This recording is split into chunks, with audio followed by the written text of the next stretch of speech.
U ta' pjaċir kbir li ġejt il-Parlament Ewropew biex nagħti ġieħ lill-Parlament Ewropew lilek għall-irwol fundamentali tiegħek mhux biss fl-Unjoni Ewropea imma biex tafferma l-valuri li tant huma essenzjali fid-dinja tal-lum.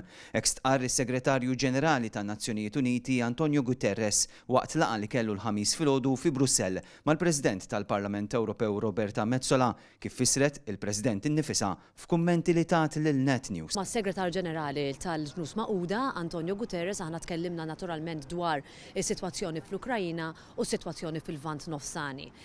Is-Segretarju Ġenerali irringrazzja lill-Parlament tal-linji gwida li aħna ilna mmexxu bħala politika kemm fir-rigward tal-atroċitajiet li qed naraw fl-Ukrajina kif ukoll fis-sitwazzjoni umanitarja tant diffiċli li hemm f'Gaza bħalissa.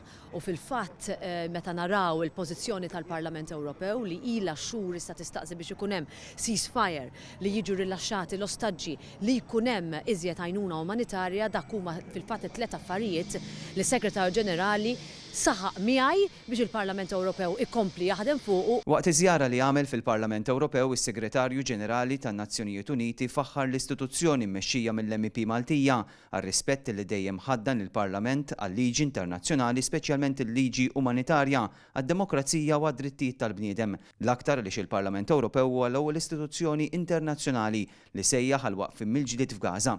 Il-President Metsola rringrazzjat lis-Segretarju tan-Nazzjonijiet Uniti għax-xogħol tal-Aġenzija tal-istess organizzazzjoni li qed wettqu ħidma umanitarja importanti fil-Lvant Nofsani. Hija qalet li l-Parlament huwa kommess li jibqa' jaħdem għal paċi u għas-soluzzjoni ta' żewġ stati. Robert Cremona għal Net News minn Brussell.